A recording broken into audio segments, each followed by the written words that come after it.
Alrighty, hey guys, I am back here for my bag setup here. I am probably going to stick with the Apocalypse. I think I have to if I want to use a smaller power ball. So I have a Quasar one, and the only way I can use that ball is with a little bit more distance. So I have to be thinking Apocalypse, Thor's Hammer. That'll eliminate the amount of power that I have to put on the ball to be very precise. Now, if you want to see a good method for this, this is hole 8, and I do have a rock shot on my rookie tour. Now, the only thing that's going to change is kind of the magnitude of the wind. So it's going to be a little bit stronger, should be the same direction. I do talk about the ring system. It plays down a little bit downhill. So if you're going to do rock and the wind's 8, then go make sure that you adjust 10 rings to the right of your to the very edge of the right rough, because you are going to see me play the right rough here. I just want to at least briefly mention that for you guys who are actually going to play it that way. Now, the only thing to keep in mind is you probably have to do it with more of a Kingmaker or a Titan if you want to do it that way. It's going to greatly increase your accuracy and be able to, get the timing down to make sure that you don't shank it in the rough or hit this bunker. Because if you don't do this with curl, and if you don't get aggressive on the, and here you're seeing he's using a 1 power ball. And like I mentioned, you're not going to want to go into too much power here. You see, full power is going to be too much. And again, like I was mentioning, with the rock, you can probably go for this wind 8 rings and you'll be good. But you would have to jam it full power on a ball like this, whereas Kingmaker you won't. And you see that's kind of a perfect landing zone. It's more or less what I'm going to aim for. And you want to do it with curl, you want to do it with side spin, and it gives you a straight look at the hole. Highly recommend that shot. And again, the reason that I have my ball set up the way that I do is to minimize the amount of work that I have to do here. So for me, I'm going to make sure that 7 rings is okay, because I know it's going to shoot downhill, downwind. So I'm visualizing 2 extra rings on that bullseye, and I can see that that target line is perfectly fine. And not really adding power, as you can see. Concentrate on perfect ball. You want to be relatively precise with this one. And there you kind of see it in that landing zone. You see me missing the bunker on the second hop, and then just kind of grooving this fairway over here. Now, it is a very tricky shot.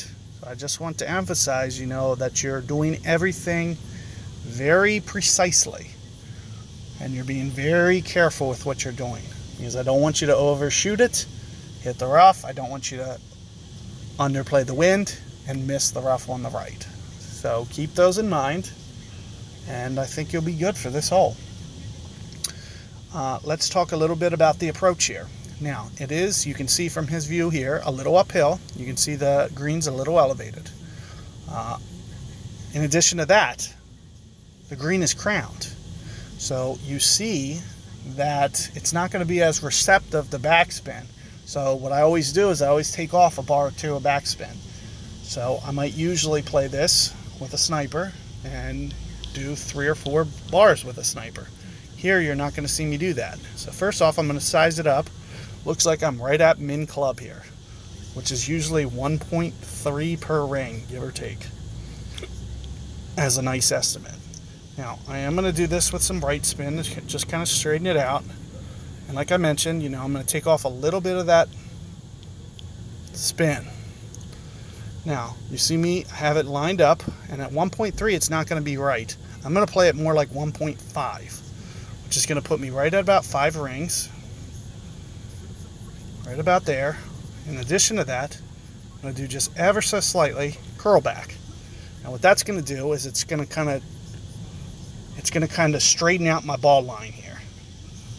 So you see I needed just a little bit more curl back to get that going at the hole.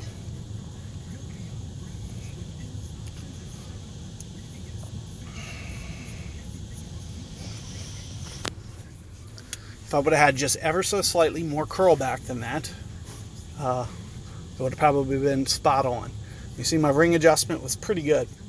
About 5 rings was almost perfect. I almost went, maybe I think I went just a shade under 5 because it wasn't quite 7.5 miles per hour, and that's kind of the number that I was going off of, was the 1.5. So, you know, 7.2 divided by 1.5, it's not quite 5 rings. It's just short. So I think I kept it ever so slightly short. Did my curl back, and I just ever so slightly missed. It was within a ring. So I was very close to getting that hole out. I just wanted to kind of give you guys the best approach, best setup there to optimize your chance to make that one. And these same strategies, you know, they work on every tour. It's not just the pro, but you know, the higher the wind gets, the more you have to, you know, do these little wind tricks. Because the ball starts, you know, greatly becoming more influenced by the wind.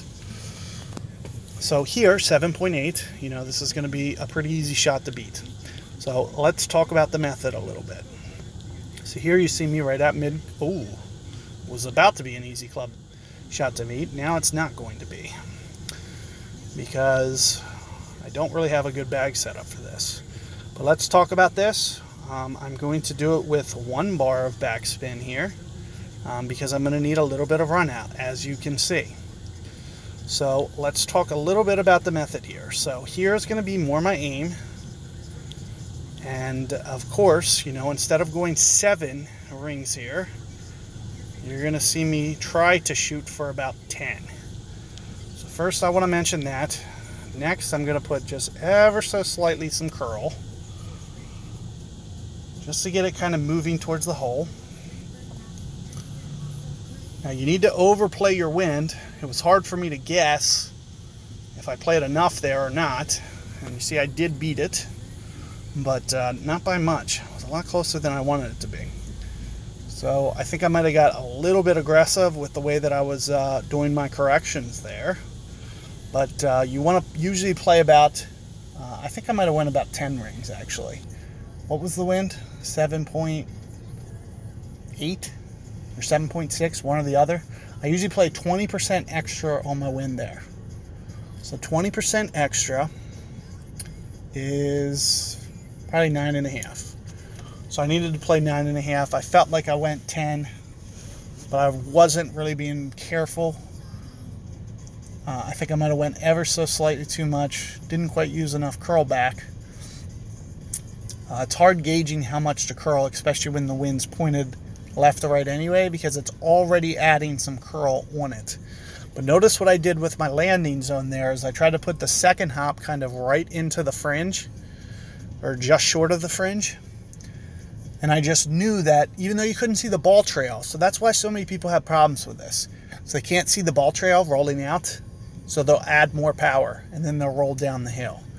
So the mistakes that you'll see is they can't see the ball trail, but it's technically it's still there. So that's what's making that hole so hard, is the fringe is cutting off that ball trail that you can't see. So, you know, that's the kind of the approach that I take. You know, 1 backspin. I like to do a little bit more than that, but I just didn't have the luxury because I didn't have a power ball on. So with 1 backspin there, you saw my second bounce was right around the fringe front. And then it just kind of feeds. You see, power-wise, I had it down. It was the perfect power. I just couldn't estimate well what I needed to do with my curl there. So keep those factors in mind, and good luck with that hole, guys.